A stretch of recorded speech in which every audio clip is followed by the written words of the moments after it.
E aí galerinha, tudo tranquilo com vocês?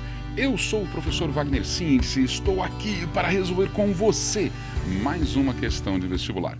A questão que eu trago agora é mais uma questão do SPSEX, Escola Preparatória de Cadetes do Exército. A questão que vou trabalhar com vocês fala sobre fibra ótica. Só que a questão sobre fibra ótica, neste caso, ela vai exigir conhecimento de reflexão interna total. Fácil, mamão com açúcar. Tenho certeza que você vai entender e vai gostar bastante.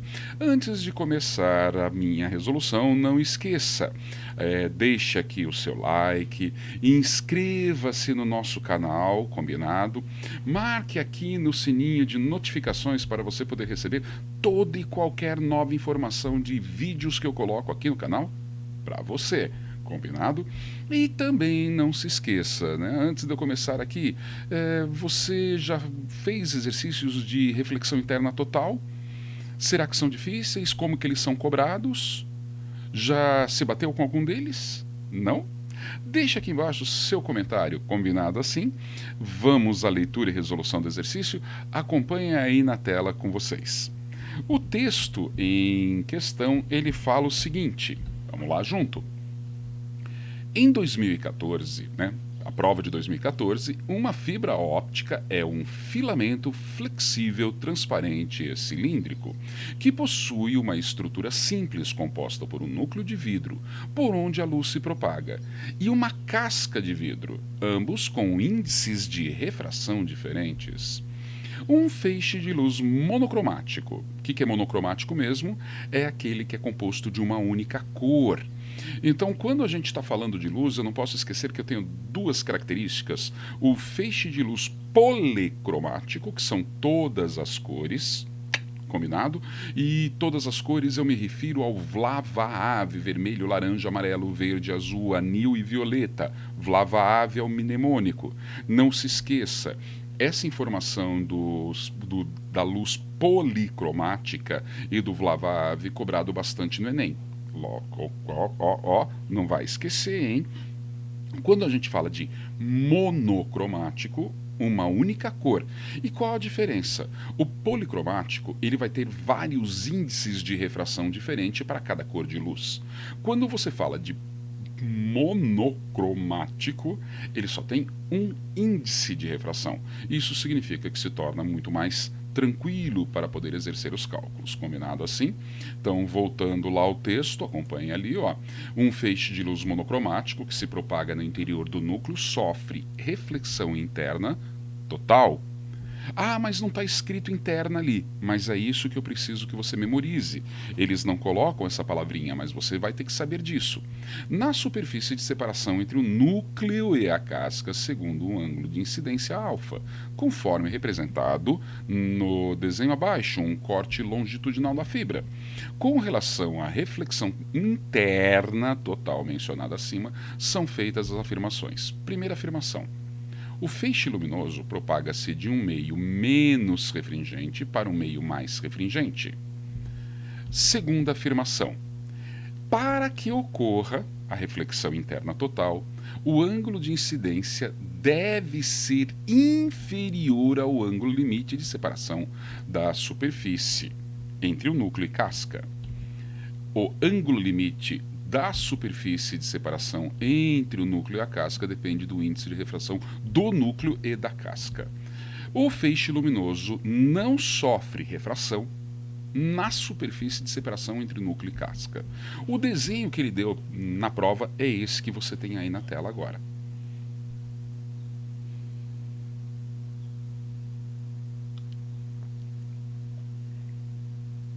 E o que você percebe desse desenho? Vamos lá então, ó. Acompanha aí para mim o meu cursor.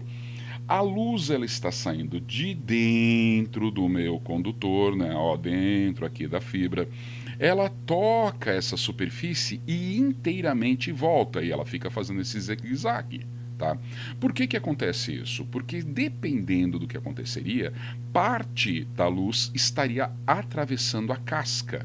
E se ocorresse isso da luz atravessar a casca, você teria o fenômeno da refração. E com a como essa luz, né, na fibra ótica, ela tem dentro dela dados. Não se esqueça disso, a luz na fibra ótica, ela é o veículo de transporte de informações, de dados. Se eu tivesse refração, parte dos dados que eu estou enviando seriam jogados para fora do condutor e eu perderia esses dados. Por isso, não pode haver refração na fibra ótica. Por isso também você não pode dobrar, tá? Porque se você dobrar um cabo de fibra ótica, ele quebra e começa a ter refração. Fibra ótica, no máximo, você pode enrolar de uma forma que ele fique um enrolado grande. Combinado? Então vamos lá. Falou de fibra ótica, fala de reflexão interna total e não pode ter a refração. Continuando ali no desenho e no texto, então. A partir dessas informações, eu vou tentar lembrar lá o que é exatamente o que ele está querendo dizer, quais são as características de uma reflexão interna total. Então, vou começar pensando assim, ó, ele está falando que as afirmativas 1 e 2 são verdadeiras, 3 e 4, 2 e 3, 1 e 4, 1 e 3. Para poder julgá-las, eu vou analisá-las separadamente novamente. Começando, como você pode ver aí, pela afirmação 1. Então vamos lá, o feixe luminoso propaga-se do meio menos para o meio mais refringente. Bom, gente, eu preciso lembrar, já que ele está falando de reflexão interna total, eu preciso lembrar de algumas características. Quais as características que eu quero que você lembre? Quais são as condições para ter uma reflexão interna total? Primeira condição, vamos lá então? Para você ter essa primeira condição, o raio deve partir sempre do meio mais refringente para o menos. Por quê? Porque o meio mais refringente tem mais obstáculos à passagem da luz. Quando ele ultrapassa o dióptro e vai para o meio menos refringente, ele vai se aproximar ele vai se afastar da normal. E isso joga ele para cada vez mais a superfície de separação. Até que chega um ponto, então eu vou fazendo esse ângulo incidente, mudando o ângulo aqui, ó, em relação à normal, e quanto mais afastado da normal, mais o raio refratado tem uma tendência de ficar próximo à superfície, até que não haja refração mais. Logo, para que você possa fazer uma reflexão interna total, é obrigatório que o raio de luz sempre saia do meio mais refringente. Combinado? Olha o texto.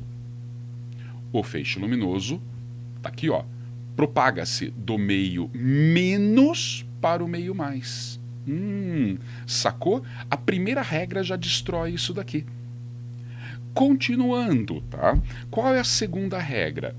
Para calcular o ângulo limite, você vai precisar do índice de refração para onde a luz passa, então a casca, e o índice de refração de onde ele provém, que é o interior do tubo. Nesse caso, então, você já tem uma percepção que o ângulo limite, L é o ângulo limite, ele depende do índice de refração entre os dois meios. E a terceira regra, ela diz assim, ó, para haver reflexão interna total, o I, que é o ângulo de incidência, tem que ser maior que o ângulo limite.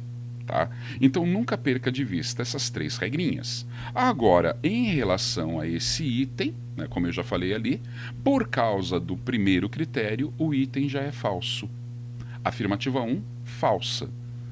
Tranquilo, né, pessoal? Vamos para a afirmativa 2? Para que ocorra o ângulo de ocorra a reflexão total, o texto falava de reflexão total, né? Para que ela ocorra, o ângulo de incidência deve ser inferior ao ângulo limite. Vamos lembrar de novo dos três? Primeiro, ele deve partir do mais refringente para o menos. Segundo, o ângulo limite depende dos índices de refração de onde ele passa e para onde ele passa e de onde ele provém. Terceiro, o ângulo limite tem que ser tá aqui, ó. O ângulo incidente tem que ser maior que o ângulo limite. Olha o texto. Para que ocorra o ângulo, alfa deve ser inferior, menor. E aqui está falando que ele tem que ser maior. Falsa de novo. Cara, eu só estou precisando de memória para resolver esse exercício? Sim. Sim. Se você lembrar da matéria, e estudou, já viu, guarda essas três informaçõezinhas e você consegue matar a pau. Fácil, né? Vamos para a quarta? Perdão, para a terceira afirmativa, ela diz o seguinte, ó: o ângulo limite da superfície de separação entre os núcleos de casca depende do índice de refração. Vamos lembrar dos 3 itens de novo? Ó, os 3 de uma vez só. Primeiro, ele depende, para haver reflexão interna total, ele tem que sair do meio mais para o meio menos. Segundo, o ângulo limite, ele depende dos meios, para onde passa e de onde provém. Opa! Dá uma olhada nesse item 2 e a afirmativa aqui, ó. O ângulo limite da superfície de separação entre o núcleo e casca depende do índice de refração, ó, índice de refração entre o núcleo e a casca. Verdadeiro, tá? Por quê? Porque o segundo item já me garante que isso é verdadeiro. Tranquilo até aqui? E o quarto e último diz assim, ó: o feixe luminoso não sofre refração. Claro que não, porque se ele sofrer refração, você não tem o transporte de dados total. Logo, essa afirmativa é verdadeira. Gente, se eu estou prestando atenção, as afirmativas verdadeiras são a 3 e a 4. Qual alternativa falava que era a 3 e a 4 verdadeira? Letra B. Acabou. Zé fini, para alegria do Brasil. Perfeito, galera. Vocês viram como é fácil o exercício? Tranquilo, tranquilo, tranquilo. Quando você vai fazer uma questão de SPSEX, você tem que lembrar que ela obedece a SPSEX, AMAN, AFA, IMI, IMI não. Voltando para a AFA. Quando você vai fazer ITA, essas instituições, eles geralmente na prova de física, assim como em qualquer vestibular civil, metade das questões de física, elas são utilizando cálculos, né, que a gente chama em teoria, e parte delas, a outra metade, é conceito. Fixe em entender o conceito e memorizar. Você já vai ter uma chance enorme de resolver uma boa parte da prova desse jeito. Combinado? Meu amor, minha vida, meu coração. Você entendeu? Espero que sim. Se você entendeu e gostou, deixe já o seu like aqui para mim. Não esqueça de inscrever-se no canal e marque ali no sininho de notificações para que você receba cada novo exercício que eu coloco aqui para você. E se você gostou realmente do meu exercício, da forma que eu trabalhei o exercício, eu lhe peço já, compartilhe. Né? Compartilhe esse vídeo com vários amigos, passe para os colegas que estão fazendo vestibular também, de forma que todos eles possam ter a informação para ajudá-los a passar bem na prova. Combinados assim? Um beijo enorme no coração de vocês e até a próxima. Tchau, tchau, galera.